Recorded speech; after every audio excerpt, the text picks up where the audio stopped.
Welcome to Almost Here, Round the Corner Future Technology podcasts with Richard Jacobs. Future technologies poised to transform our lives for better or worse are the focus of this podcast. Almost here means these technologies are now here and starting to be used, or just around the corner, from Bitcoin to artificial intelligence, 3D printing, blockchain, virtual reality, and more.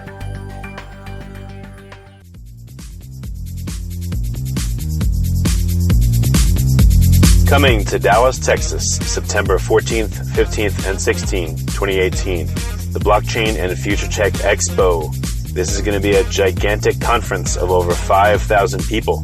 We're going to be talking about blockchain and its applications. We're going to be talking about quantum computing, cybersecurity, artificial intelligence, and several other future technologies that are poised to and actually changing our lives as we speak. Here's why you should attend. As you may know, early adopters are the ones that investigated and profited from things like the gold rush in the 1800s, from the dot-com boom in the 1990s, from the internet boom in 2005, from the smartphone explosion in 2007, from the real estate boom that ended in 2008, and of course, from the Bitcoin boom that started in 2012. Early adopters act now. They don't wait till later. They go out west first. In their covered wagons, they find the biggest gold nuggets. If you consider yourself an early adopter and you want to find the biggest nuggets, then you owe it to yourself to attend this upcoming conference. Blockchain is going to affect how we control and store our medical data, how we send money around the world, how we bank, and more. But artificial intelligence, quantum computing, and cybersecurity will play a pivotal role in our lives as well. And that's why our next event, September 14th to the 16th at the Dallas Convention Center, is going to have not only 5,000 plus attendees, but will showcase blockchain, AI, cybersecurity, quantum computing, and more. You want to get in on the coming gold rush of future tech and opportunity as an early adopter. Don't be left out. To register, go to bftexpo.com. That's blockchainfuturetechexpo.com. Thank you. Hello, one and all. This is Alan with the Future Tech Podcast. My guest today, Peter Barrett, CTO and co-founder of Playground.Global. How you doing, Peter? Good. Thanks for having me. Oh, thank you for coming in. So let's get to it. We'll start with the toughest question. Tell us about Playground.Global. What do you guys do? Well, so Playground.Global is a unusual venture firm in that we have a little over 800 million under management, but we have a staff of 50 domain experts in all classes of engineering. So industrial design, mechanical engineering, electrical engineering, software, machine learning, optics, basically anything you need to build a modern hardware or software technology company. And we work with our portfolio to build their organizations and their products. And they live with us in a facility here in Palo Alto where we have 80,000 square feet of infrastructure and tools that also help them build out their tools and technologies. And they live with us for 12 to 18 months. So it's a very collaborative, very hands-on approach to venture capital.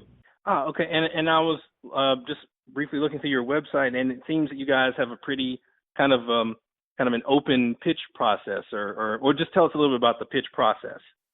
Well, that we find companies through the networks of the founders, of the venture capital team, of the entrepreneurs who've joined us. We've made investments in. We also find companies through people who we haven't invested in, who've met us, and there are any number of places in this part of the world for connecting to people who are building interesting companies and interesting products. Ah, okay. Very, very interesting. And I know that you guys have you just had a recent development concerning. Well, I'll just say a recent development concerning robots. I'll let you talk about it. I know it was some news with you guys just last week concerning that. Sure. So we are, because we do invest in a lot of hardware and software technologies, we have a deep interest in the applications of robotics and recognize that, there are new opportunities for robotics as they become more and more perceptive, more and more capable, and more intelligent. And we've made 9 investments in robotics companies in recent months. We are also thinking about the kinds of platforms required to make those robots more capable and broaden the application for robotics above the traditional applications. And so we've been investing some time and thought in what a platform for building those robotics companies looks like. We have some experience in building platforms for, say, cell phones. And you can imagine the robotics world looks a lot like the cell phone world did in 2005. So we are taking an interest in figuring out how do you have common tools and infrastructure that our 9 portfolio companies can use to build more and more capable robots, and then how to use that platform more broadly to create new kinds of applications and industries for robotics. Okay. And I know you mentioned that, traditionally, or at least I know for me, traditionally, when you think about robotics, the first thing you think of is usually manufacturing, medical applications, that kind of thing. But I'm sure there's more. I'm sure the field is much wider than that, especially now, right? Yeah, it really comes down to what your definition of what a robot is. Arguably, a dishwasher is a robot, a camera is a robot. Anything that can sense the world and anything that can actuate to do some useful work could fall into that category. We tend to think in popular culture of robotics as, sentient, two-legged Boston Dynamics robots. And I think that's a very anthropomorphic and very narrow view of what a robot is. We also tend to think of robots in terms of physical systems and mechatronics more than intelligence and perception. And so, the classic industrial robot today is enormously capable and very accurate, but dumb as a bag of nails.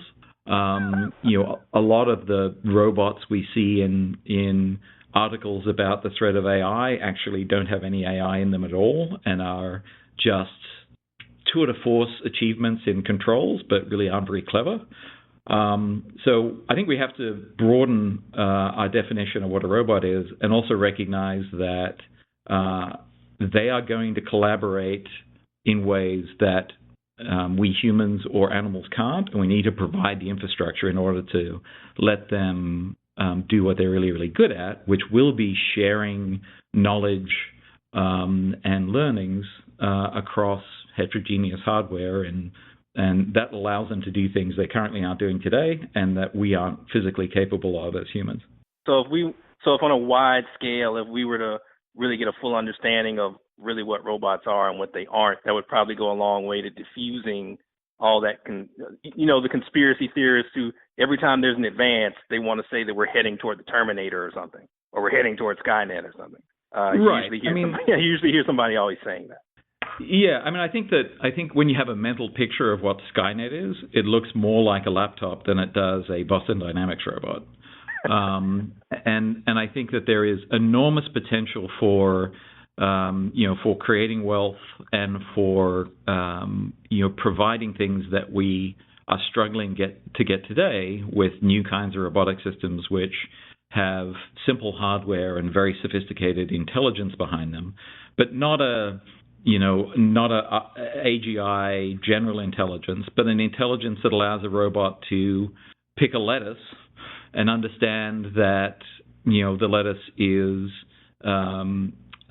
ready to pick and is not damaged by insects and is firm, and that is a very complex task for a robot to do. It requires a lot of physical dexterity. It requires sensing that is sophisticated and sort of beyond state of the art for current robots. But in a world where we don't have enough people to pick our food, then having robots which have that higher sensory capability is going to be necessary for doing a bunch of those applications where there simply aren't enough human beings to do the work. So there are already lots of intelligences where robots are better than us at certain things. A pocket calculator does square roots better than I can do in my head. There are certain obviously there are AIs that are better at Go or chess than any human player, but there are an awful lot of intelligences around, and there is going to be a very long period of robots creating new opportunities for humans and creating wealth for humans, where there is nothing like a threat, and that we should be all in on taking full advantage of that modern technology in that period. Yeah, so these are just inevitable advances, just like any other, like you said, just like any other machines that make our lives a little easier or make us a little more efficient at what we're doing. Yeah, no, I think that there are, there's always a risk of new technologies, disrupting the status quo. But I think that the advantages that robotics affords civilization far outweigh the risks. Right.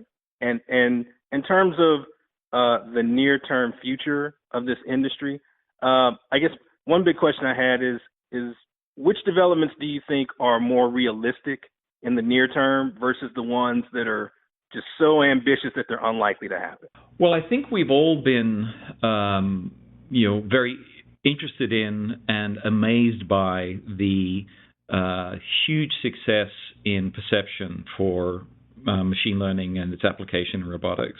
The ability for neural networks to start to open up possibilities for autonomous vehicles and to have these machines be able to perceive the world in what appears to be very human ways. And I think that's made people very excited and very optimistic about the advent of, level 5 autonomous vehicles. I actually think we are maybe a little bit optimistic about how long it's actually going to take to fill out the rest of the stack, which requires planning, and it requires a lot of human priors to understand how to really drive an autonomous vehicle. And I think that's going to take a lot longer than people suspect. So I think some things that seem almost impossible will happen quickly, and some things that we think are very straightforward will take an awfully long time to get to scale. And you only need to experience trying to get on the Holland Tunnel in rush hour to realize that until we solve the problem of eye contact, or selectively making sure that we don't make eye contact, and translate that into some level 5 autonomy system, it's going to be really hard for these vehicles to act the way humans do in places where you really require a lot of human context in order to operate in a transparent way. I'm very excited about opportunities in things like precision agriculture, where the environment where the robot is operating is very much about the rows of vegetables that are organized in a very structured way, and the kinds of decisions the robot have to make are very, they can be entirely driven by perception and not these high-order human planning tasks. So, there'll be things that we always, the flying cars is always a common example of why don't we have them, and there are lots of good physics reasons why they're not super practical. I think that there are many things we are talking about today that some people expect will be around the corner, which will be literally decades away, even though it seems to almost work today. And then I think there will be a class of things where people think are virtually impossible that can happen quite quickly. And it really comes down to how good we are at matching our understanding about how minds work and how animals work with the way that robots actually operate and think. And I think that there's some really interesting and really counterintuitive ideas about the advantages robots have over us in the way they think and can share knowledge, that's going to make some really improbable sounding applications happen quickly. Oh, wow. So there's definitely a blind spot there in terms of what we as humans, some of the things that we as humans take for granted, like you said, just simple things like eye contact and being able to make those quick judgments in the course of driving or other certain tasks that we just kind of, like I said, we just kind of take it for granted that, we should be able to get a robot to do this or be able to program a machine to do that. But I guess moving forward, one of my next questions would be, if I'm actually wanting to be involved with the company and go through the pitching process, what kind of time frame would I be looking at once I fill out the initial application? Well, so generally we don't. Everybody is welcome to contact us through that through the Playground website. Generally the process of engagement comes more directly with an entrepreneur reaching out to us or one of the venture team or somebody in the organization, and we have met entrepreneurs when they are a partnership of two people. We've met entrepreneurs when they have a company of 100, and we made investments anywhere from $250,000 to $20 million into those organizations. So I'm not sure that I'm not sure how many companies we've actually met through the website. We've interviewed about I think it's about 1,000 companies that have actually physically come into the building and pitched us on what we're building. On what they're building. So, although that avenue is open, I think generally it's a more traditional engagement from entrepreneurs when they're ready to raise money to reaching out directly to us. And I know that Playground.Global has a design studio. Is that actually on site at the Palo Alto offices, or is that an off-site location that gets used, or?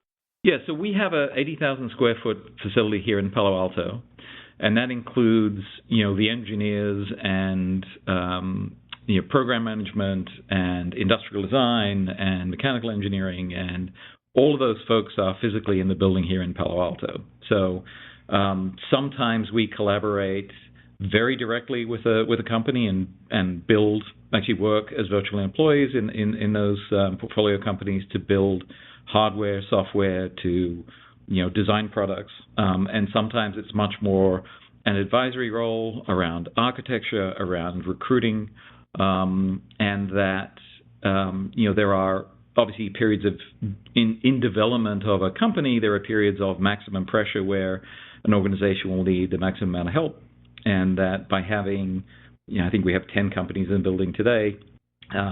We can amortize those, or we can distribute those resources across the companies to meet their periods of maximum need. Okay. And as far as Playground.Global itself, where do you see Playground.Global going in the next few years? What's you guys' roadmap? Well, we like investing in technologies which are consequential when they succeed, that are very challenging technically, and that we like companies that are build complementary value. So, for example, having the 9 robotics companies in the portfolio, building platforms to allow them to focus their capital on their unique value rather than building and rebuilding underlying infrastructure. That builds a broad portfolio where the companies really amplify each other because they can share that common resource. We're very interested in post-Moore's law computing.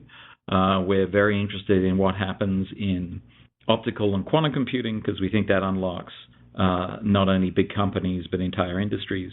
So we're pushing towards that those larger, harder, very difficult to succeed technical companies to do things that may take many years and a large amount of capital, but are consequential when they succeed. I understand. And as far as Playground.Global, I guess now you're the CTO and co-founder. How did you come to found the company, or is this an outgrowth of having been with another venture fund? Well, so the 4 founders of Playground, myself, Andy Rubin, Matt Hershenson, and Bruce Leak, we've all known each other for decades. I met Bruce in the 80s when we were working on QuickTime, and met Andy at a startup we did called WebTV. Bruce and I were the first investors in Danger, which was Matt and Andy's company that built the Sidekick, which really kicked off the modern cell phone world, the modern smartphone world. So we've all worked for each other. We've all invested in each other's companies, and that we've all been engineers for for many, many years and recognized there was an opportunity to give something back. We've all raised venture capital. We've all been on the other side of the table, and Playground is really building the place that we wished existed when we were entrepreneurs.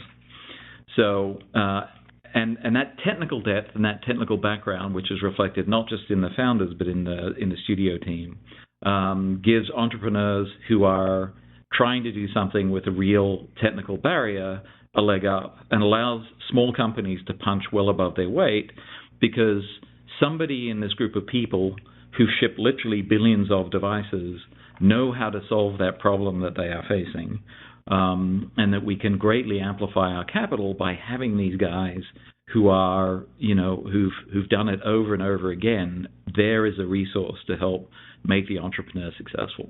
Okay, so it would be fair to say that if I have that one problem that I know how to solve, and I know how to solve it in the best way possible, and I come to you guys and I get involved, then a lot of those blind spot areas that I have in terms of actually running my business, I'd be able to get assistance with that, even though I know how to do my one big thing. Yeah, so any successful company, you have to have the core vision and the core, the mission, and you need to have people who will do everything in their power to make that happen. But there's 100 other things that can kill the company if you get it wrong. If you screw up the security, or if you stumble with manufacturing, or if the really prosaic stuff, the common problems that everybody has, all of those can either waste a bunch of money, waste a bunch of time, and can kill the company dead. We allow entrepreneurs to concentrate on making new mistakes, not reliving old ones. And so having that resource can really make the capital much more efficient, can get people to market quicker, and can basically stop them making silly mistakes. So it can seriously help in cutting that learning curve, like you said, the common mistakes that every business would have. Kind of cutting that out. Okay. Yep, and that expertise is deeply, deeply technical, right? If you want to make a lens or an antenna, or fabricate an exotic piece of material, or try and get a prototype of something that is almost certainly impossible to manufacture, there are people in the building who've done that. The people in the building who've built AIs, who've launched rockets, who've made complex consumer devices and shipped billions of them, who've built operating systems, who've built scale network infrastructure, who've hired teams, who've raised capital. All of those folks are here. You can have lunch with them, and they can come and get on a whiteboard and talk you through, what the challenges or what the figures of merit are around whatever you're doing. Right, and you brought up something that I remembered reading in my material that I definitely had to ask about. They actually manufacture. I think someone manufacture a rocket using a 3D printer? Is that what it was in the studio? Yeah, that's correct. So we've recently made an investment in a company called Relativity, who are literally printing orbital rockets. And from the motors to the tanks, and they've built a very, very sophisticated, very, very large robotic 3D printer for printing orbital vehicles.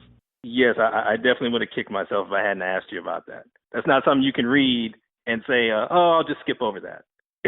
So yes, thank you for clearing that up. We're excited about that one. Oh, I'll bet. Like I said, it's just very, very cool. It has to be one of the cooler aspects of the job there, to have someone actually doing that on site. Okay, and let me just ask you, let's say I'm in the audience.